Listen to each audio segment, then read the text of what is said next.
Right after Jack was born, Nate quit his job. Calling himself a travel writer, he barely worked, relied on my income, and led a carefree life driving across the country. One night, returning from a trip, Nate came home with a young woman holding a baby. "This is my mistress, Maria, and my child. I'm giving Jack to you.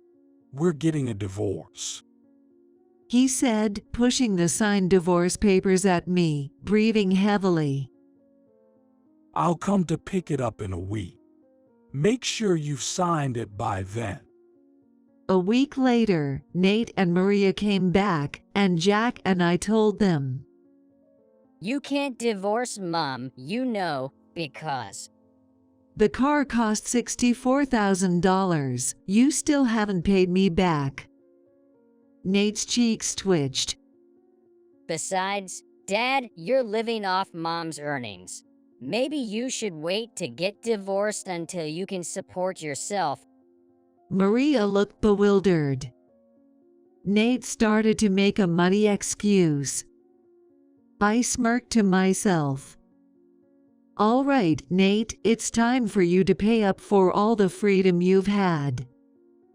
I'm Lisa, a 50-year-old housewife.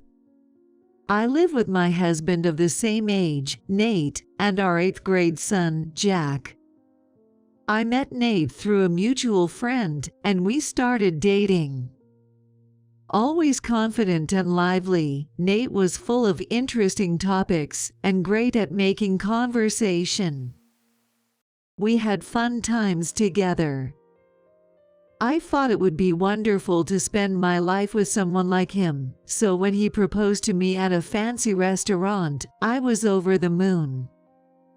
However, less than a year later, I regretted getting married. "I wish we could have kids soon." Considering our age, we were having such conversations when we were blessed with a honeymoon baby, and I was over the moon. Looking back, I feel that was the happiest time of my life. I was suffering from severe morning sickness, unable to clean or prepare meals, but Nate never blamed me and was always considerate. "Lisa, do you think you could eat some chicken porridge? Or maybe some white fish? I've heard fruits are good for you too." Nate, who's not great at cooking, would buy ready-made porridge, boxed meals, and fruits from the local supermarket and bring them to me as I lay in bed. To keep me from feeling sick, he'd eat his meals in the dining room and come back to pick up the dishes and even wash them. On weekends, he'd take over the laundry and cleaning. "Nate, I'm sorry for the trouble, and thank you for everything," I'd say, and he would smile, gently patting my head. It's only natural for spouses to support each other. Your body isn't just yours alone, so please don't overdo it. Not only was he attentive and kind, but he also held a full-time position at a major corporation. I deeply felt that marrying him was truly the right decision.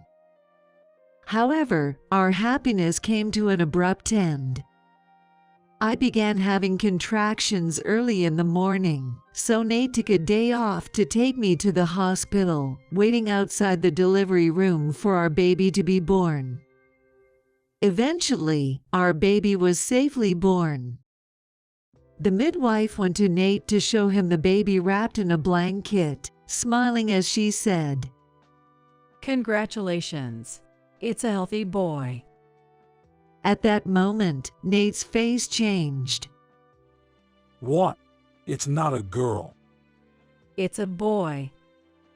Nate's expression shifted from one filled with anticipation to one of intense disappointment. After moving to the hospital room, Nate let out a deep sigh and muttered in an exasperated voice, "I the boy, huh?" At this moment, Unaware of the seriousness of the situation, I offered a wry smile and tried to console Nate.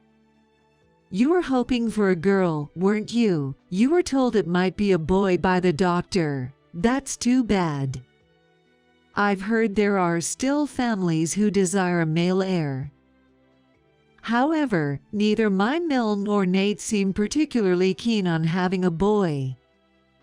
Though Nate wanted to know the gender, personally, I was indifferent. I always dreamed of being a father to a daughter.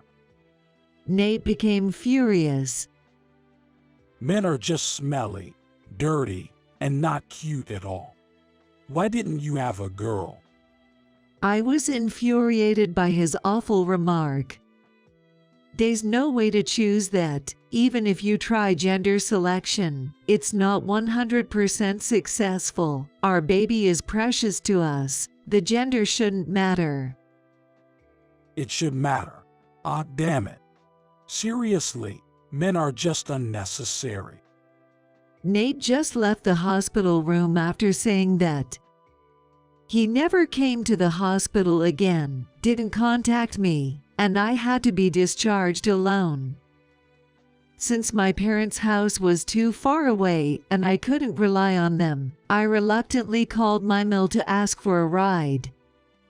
Nate was really looking forward to having a girl. I can understand why he would complain. I explained the situation to my Mill, but as expected, she took Nate's side. "You're not going back to your parents, right? I can come over to help." "Thank you. If there's anything I need, I'll let you know." I replied with a forced smile, politely declining. It's only a 30-minute drive from my in-laws' place. But even if it's busy, raising a child just with Nate is far more comfortable than relying on my Mill, who only has sarcastic comments to offer whenever she opens her mouth. I thought that Nate was just in a huff and would soon cheer up and adore the baby. But I was too optimistic. I began living what felt like a solo hellish life. Before the birth, Nate and I had fun picking out baby furniture online and reading articles and books about babies, wondering what our life would be like.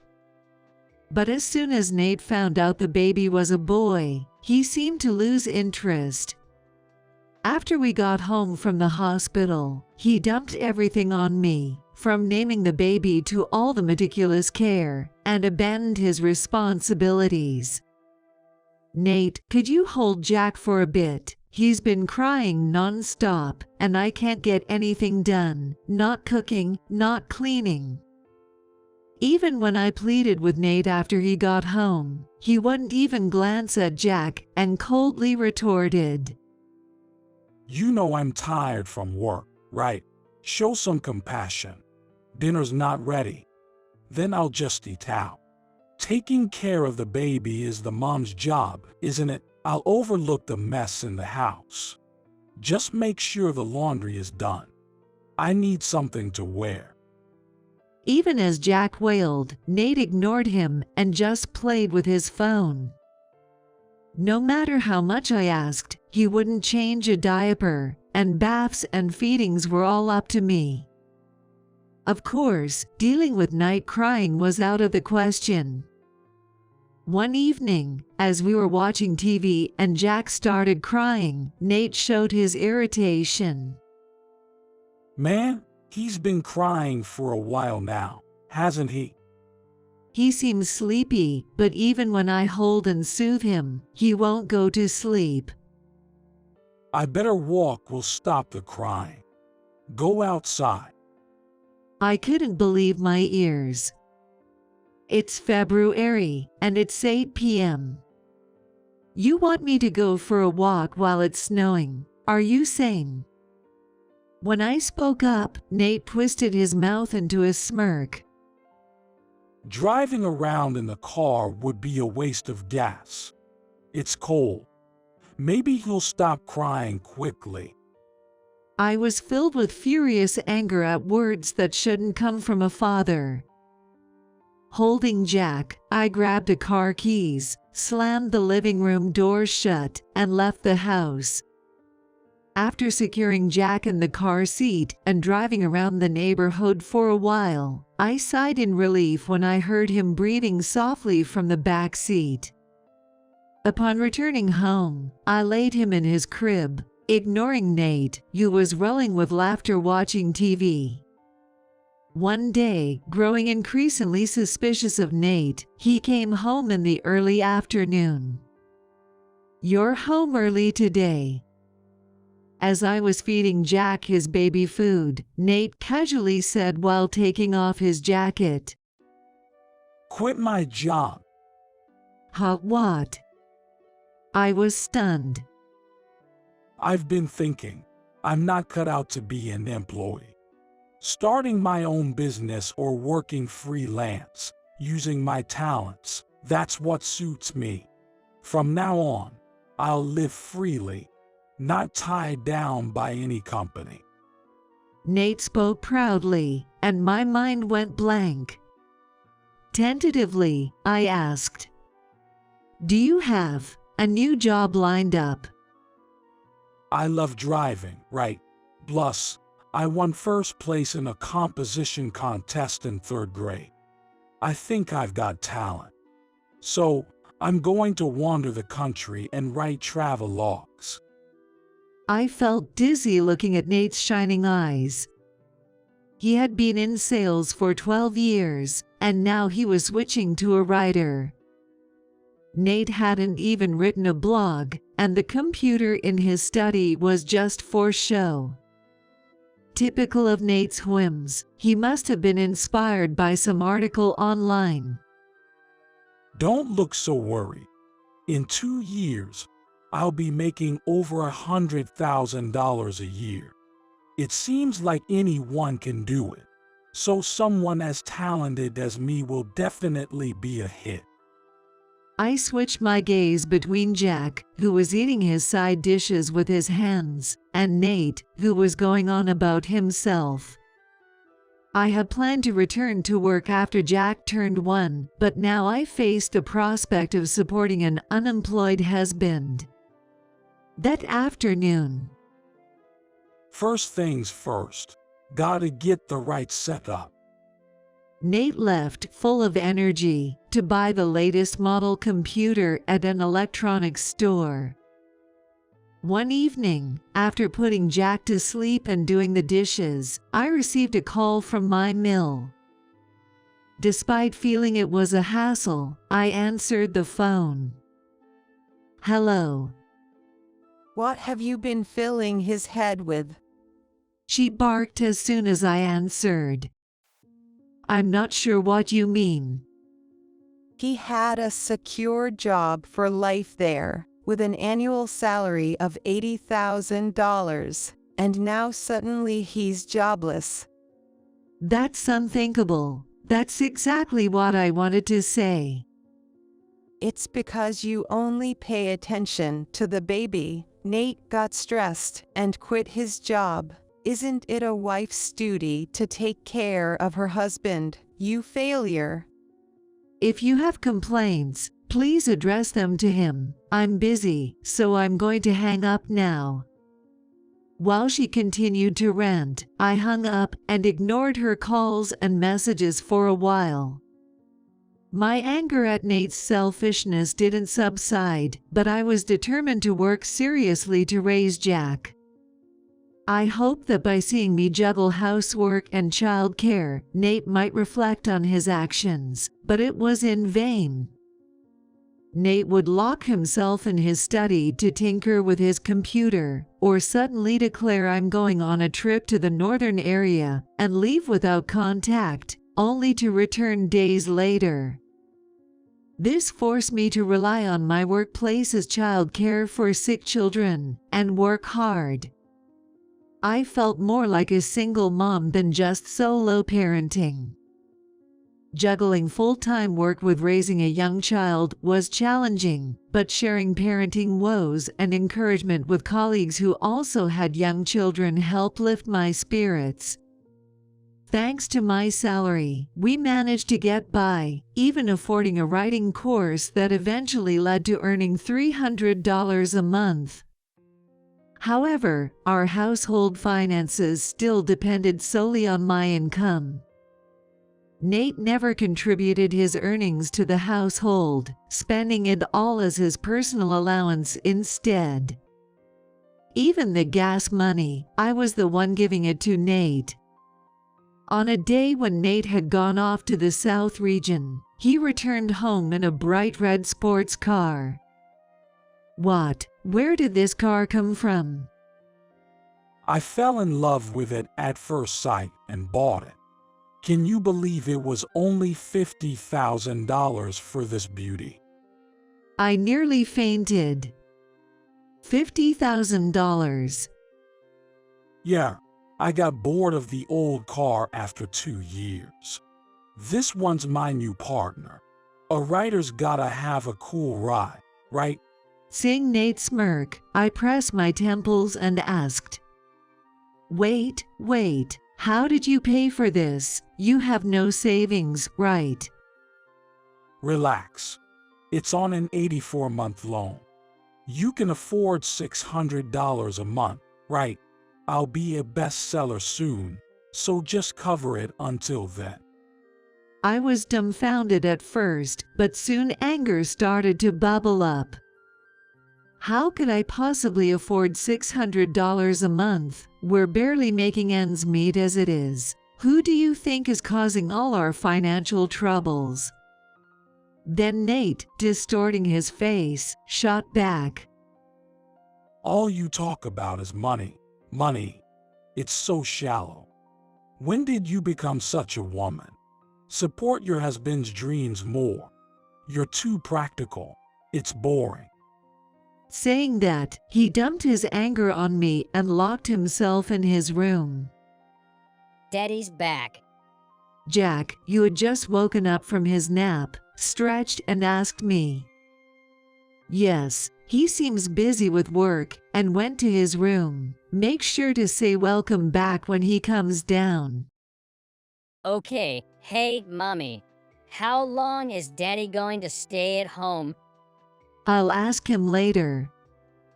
My heart aching at Jack's lonely smile. Even after Jack started going to daycare, Nate didn't try to interact with him and continued with his cold demeanor. If Jack spoke to him, he would respond, but Nate never initiated conversation or made eye contact. I wondered if it might be better to get a divorce if things continued this way. On the other hand, I worried about how Jack would feel if he found out he was the reason for his parents' divorce. It was hard to take that step. 15 years have passed since Nate quit his job. His monthly income is still just a few $100s. The reason for his stagnant salary is clear. After mastering the computer, Nate discovered the joys of online gaming and put work second to gaming. On the rare occasions he does get a substantial income, it quickly goes towards in-game purchases, with the remainder spent on clothes or outings to nightclubs. If he ever buys a souvenir, he brags about it for a while. Those cookies I bought the other day were delicious, right? It's because of my job that we can enjoy such nice things. You should be more grateful. As for the sports car, my relief at finishing the payments was short-lived, as Nate quickly sold it and switched to a new car. Initially, I protested. I want you to contribute to the living expenses. Since you're a father, why not spend more time at home? Maybe cut back on pouring money into your hobbies. And so on. Then Nate, with veins bulging on his forehead, would explode in anger. You're mocking me for my low salary, aren't you? You look down on me and laugh. That's not it. I just wish you'd act more like a father. When I spoke patiently, Nate, still angry, said in a rough tone, Next year, I'll definitely be making $100,000 a year. Then, I'll have more free time to spend at home, and I'll contribute to the household. Stop nagging and just wait until then. As we repeated these exchanges, it gradually became tiresome, and recently, I've given up on having discussions. Jack, perhaps taking his father as a cautionary tale, grew up to be a good and honest child. He always cares for me when I come home tired from work. He helps with the household chores, and when I wake up from napping on the sofa, I find a blanket over me. And on special days like my birthday or Mother's Day, he surprises me with a homemade dinner and a bouquet of flowers. He takes care of everything.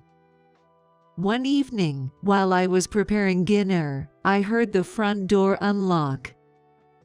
Thinking Jack had returned from his tutoring class, Nate's voice then filled the air. Nate was talking to someone. As I removed my apron and went to see who it was, I was rooted to the spot. Nate was standing close to a young woman holding a baby. Hi there. The woman was dressed provocatively and wore heavy makeup. She must be a hostess from the club he frequents. But why would he bring her to our house? The woman who came in with Nate pinched her nose and boldly walked into the kitchen to peek into the pots. With a pitiful smile and a nasally voice, she sneered.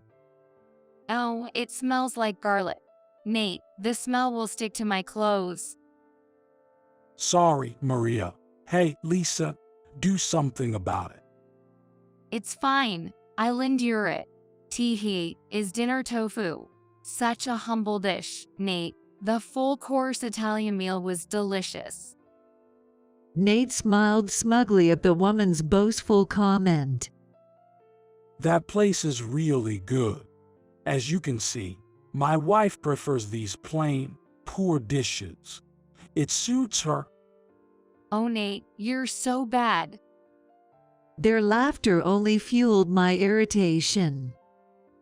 Because of his meager income, I'd been estranged from Italian cuisine for 15 years. Swallowing the words that almost slipped out, I asked Nate, and who might this be? The woman looked at me challengingly, her voice full of excitement. Nice to meet you. I'm Maria. I'm Nate's wife. Hey, don't get ahead of yourself. Nate chided, glancing at Maria and the baby with a smitten smile. This is my mistress, Maria, and our child. She actually gave me a daughter. Cute, isn't she? The nose is just like Nate's. The baby, dressed in pink, was cradled in Maria's arms, looking at me with round eyes. "So, is that so? And what do you want?" I asked coolly, and Nate grinned slyly. I'm giving you Jack. We're getting a divorce. He placed the signed divorce papers on the dining table and declared with a huff, I'll come to pick it up in a week. Make sure you've stamped it by then. Nate has had enough of you. I'll be taking over as his wife. Maria, despite being the mistress, was incredibly arrogant. "Nate, where are you going? This is your home, isn't it?" I don't want to live with you anymore. Once you and Jack are gone, I'll come back. I was left dumbfounded by his absurd reasoning. The two of them left with a burst of laughter, and the distinctive noisy exhaust of the modified sports car faded into the distance. After being stunned for a moment, I came back to my senses and looked down at the divorce papers. As I stared at them, a fierce anger began to well up inside me. He abandoned the role of father simply because the child born was a boy.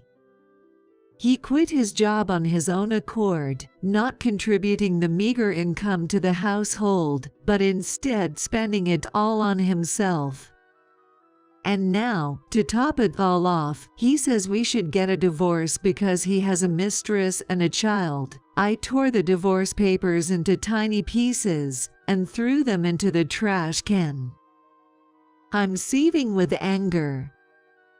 This isn't a joke. How selfish can you get? I clenched my fists.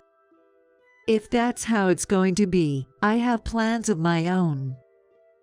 You're going to pay for everything you've done up until now. A week later, Nate came back. They did not bring baby.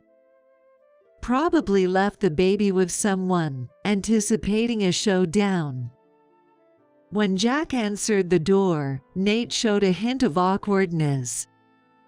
Hi there, I'm Maria. I'll be your new mom. Nice to meet you.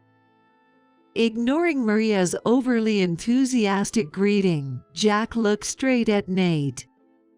Dad, you're back, so you should say hi to Mom, right? Nate brushed off Jack's comment with a grimace. He led Maria to the dining table, holding her hand, and seated her next to himself. As I was making tea, Nate barked at me. We don't need tea. Just hand over the divorce papers. Well, it's going to be a long discussion. Might as well have something to drink. I put on a smile and prepared tea for 4, placing it on the table. Jack sat across from Nate, and I sat opposite Maria. Jack, being in 8th grade now, I figured he could understand everything, so I decided to tell him the whole story. After taking a sip of tea to moisten my throat, I casually told Nate. I threw away the divorce papers. What? Hey, you really don't want to divorce me that much. Nate smirked, but Jack looked at him with evident disdain. You can't divorce Mom, you know, because... The total cost for the 2 new cars, $80,000. You haven't paid me back yet. Nate's face went pale. Don't think I've forgotten. When are you going to pay me back? I covered for all of it, after all. Yay, Dad. And how are you going to support yourself if you remarry this woman? Jack chuckled lightly. Since we're living on Mom's earnings, maybe it's better to postpone the divorce until you can support yourself, right? Nate was visibly flustered. Maria's eyes widened as she looked at Nate's profile. What's this about? Nate, what's going on? No, it's just an inside joke. Maria doesn't need to know. I slammed the printed payment statements in front of him. Look, this is for the previous car, 84 installments, and this is for the new car. Maria, do you see? It's all being paid from my card. After checking the statements, Maria tilted her head, puzzled. Why doesn't Nate pay for it himself? You're making $100,000 a year, right? You were the section chief at Smith Corp. Jack and I burst into laughter simultaneously. Really? Still carrying around a business card from 15 years ago? That's practically fraud, isn't it? Your current title is unemployed. We couldn't stop laughing at the absurdity. No, I'm a freelance writer. Self-proclaimed travel web writer, right, with an income less than a high school part-timer, used to earn $80,000, now what, about $4,000? Maria was shocked. What? $4,000. Yes, look. Oh, no. I showed Maria the bank statement. The monthly deposits of $400 or $500 from the same company name left her speechless. So, all these designer clothes you're wearing, those shiny leather shoes, and the luxury sports car, everything was bought by your wife? Even all the meals you've treated me to were with your wife's money? That's right, look at this.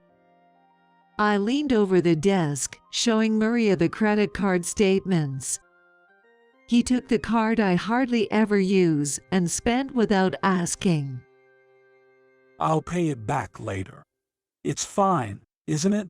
We're family. Nate raised his voice. In 2 or 3 years, I'm supposed to be making over $100,000. Maria, you believe in me, unlike these two, right? Maria offered a non-committal smile. You said the same thing when Jack was a baby. 15 years later, nothing has changed. Beside me, Jack nodded. Maria, you can live with him or remarry him if you like, just as long as you settle the new car payments and the unauthorized card use I covered.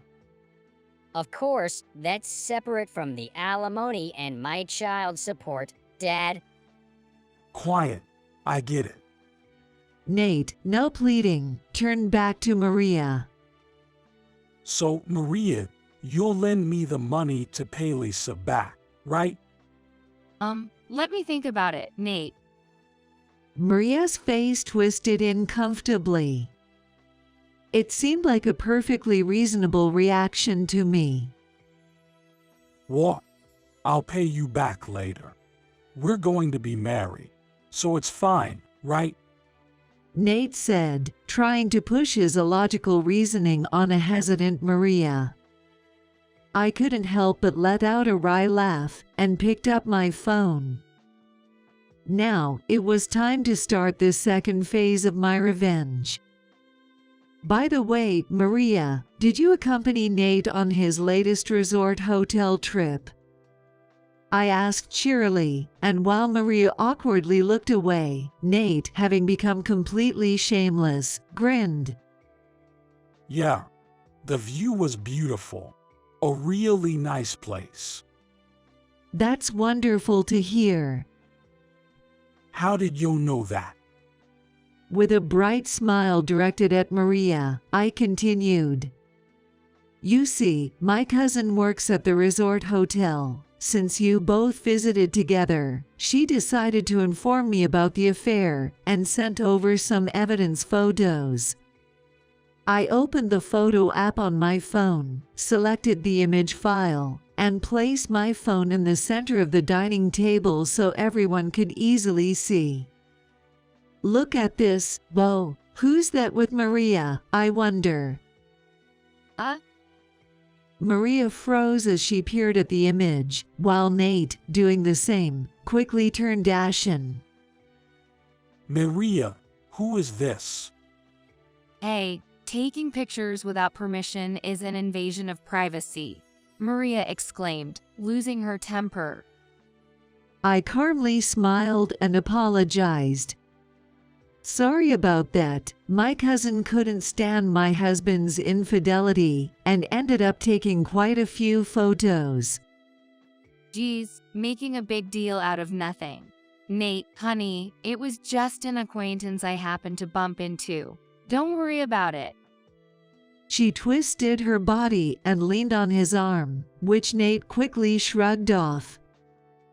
I made the reservation because you said you wanted to go. At that moment, Nate's face stiffened. Now that you mention it, you weren't there when I woke up in the middle of the night.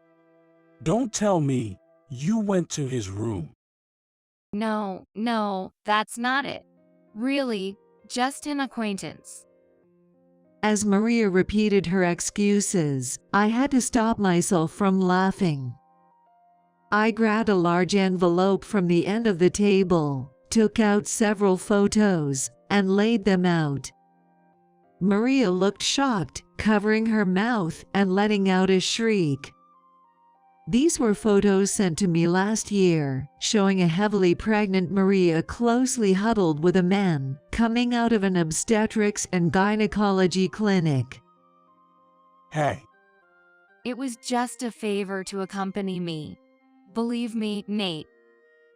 Nate's voice carried a menacing tone, and Maria clasped her hands together, desperately making excuses. I began reading from the investigative report I had pulled from the envelope.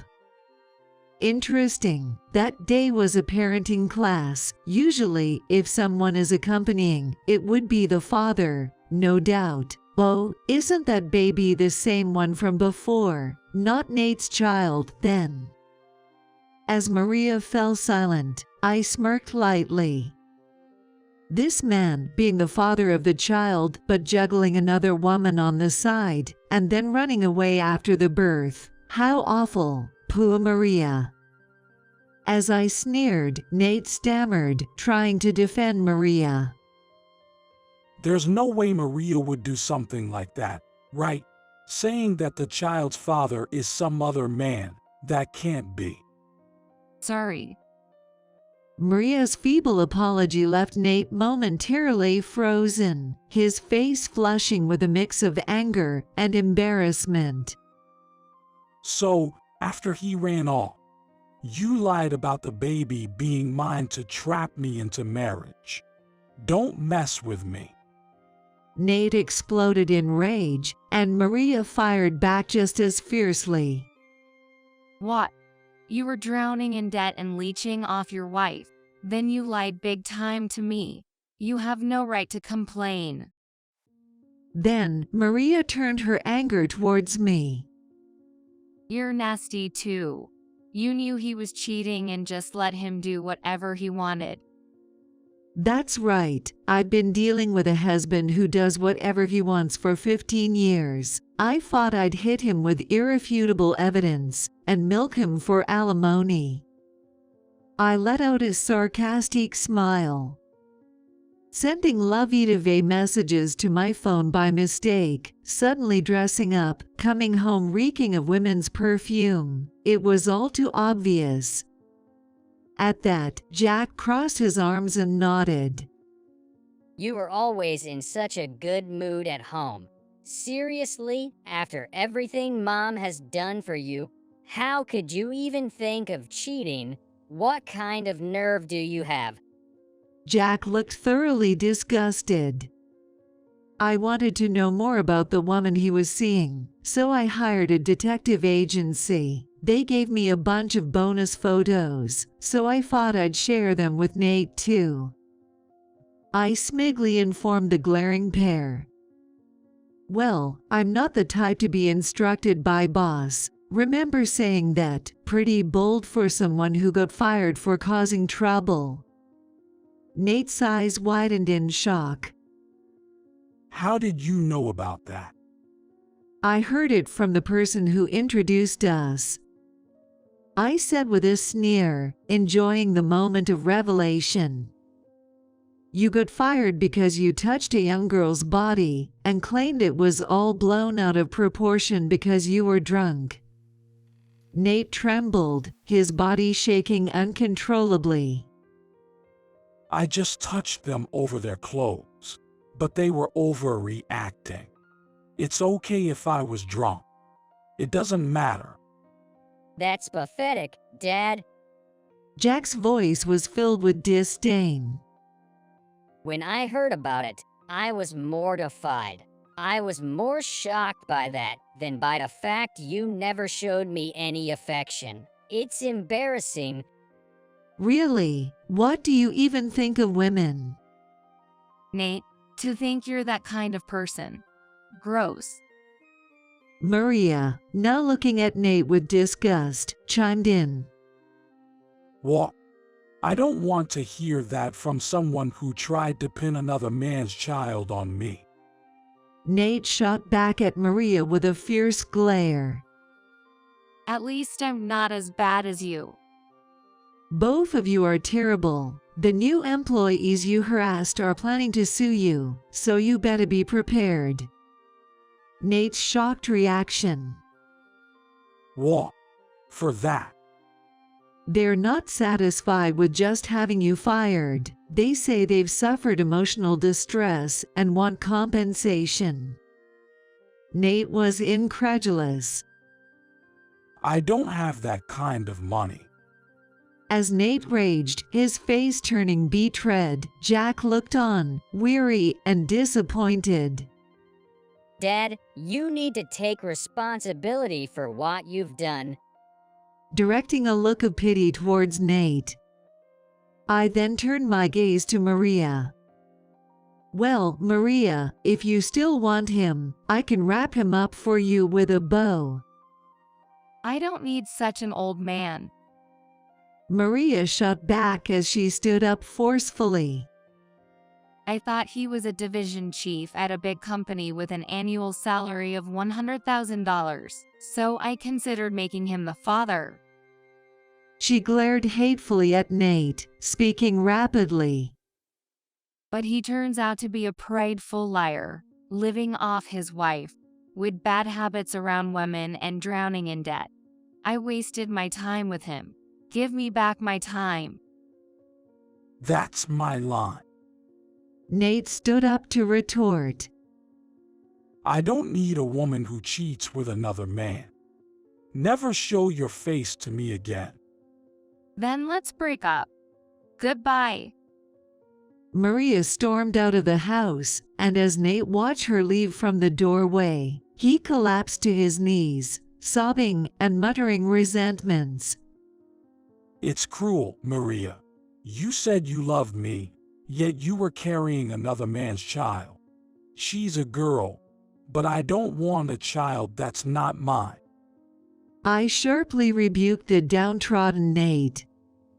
You're facing this because you wanted a child with your mistress while abandoning your role as Jack's father. Children are not accessories. Think about Jack's feelings for once. It's okay, Mom. I haven't thought of him as my father for a while now. Jack said, smiling sadly. And I've recognized him as nothing more than a housemate for a long time. He slumped to the floor, sniffling pathetically, while I watched out of the corner of my eye and sighed. I've had enough, Nate. Let's discuss this through lawyers from now on. I told him in a solemn tone. The costs for the 2 cars I covered, the charges from the card you used without my permission, and alimony. After you've transferred all that to my account, I'll file for divorce. How am I supposed to pay all that at once? Since we haven't filed for divorce yet, we can just cancel it. Nate, his face smeared with tears and snot, lit up as if he had a brilliant idea. That way, I can save on alimony and child support. Look, Lisa, I was wrong. Let's start over. He reached out to me. I pushed him away reflexively. Don't joke with me. After that, Jack and I kicked out the persistently clinging Nate. After our divorce, Nate was kicked out by me and begged his mother for help. However, concerned about public image, she got furious about his infidelity and disowned him. He moved into a cheap apartment and started working seriously for the first time in 15 years. At 50, unable to secure a salaried position in sales, he finally found work in manual labor, getting scolded by supervisors younger than himself every day. Later, sued by the female employees, Nate avoided a lawsuit by paying a settlement, had paid for, forcing him to accrue more debt to settle his dues, which he funded by selling his luxury sports car. However, the money wasn't enough to cover the unauthorized credit card charges, alimony, and the cost of the first car I had paid for, forcing him to accrue more debt to settle his dues. Certainly, he must be working tirelessly only to have most of his earnings go towards repaying me, with very little left for himself. Of course, I also demanded alimony from Maria. Her parents covered it, transferring the money into my account. Her baby's father turned out to be a regular customer from her club. Maria, who broke the rules by getting pregnant with a customer's child, was fired and had to return to her parents' home. After giving birth, she too was disowned by her parents. Now, she leaves her baby at a daycare, working in a different club during the week, and taking a part-time job at a restaurant on weekends, enduring harsh days. Jack's child support is dutifully transferred to my account every month. We've contracted through a lawyer that should there be a single delay, we'd immediately sue. Now our high school freshman, Jack is working hard in an advanced placement class, aiming to become a pharmacist. Once I graduate from college, I'll make things easier for you, Mom. Just wait. Jack, who earns his own spending money through part-time jobs amidst his busy study schedule, said with a smile. Compared to the days I fretted over Nate's debts, working for college funds feels almost enjoyable. Going forward, I look forward to spending fulfilling days with my kind and reliable son,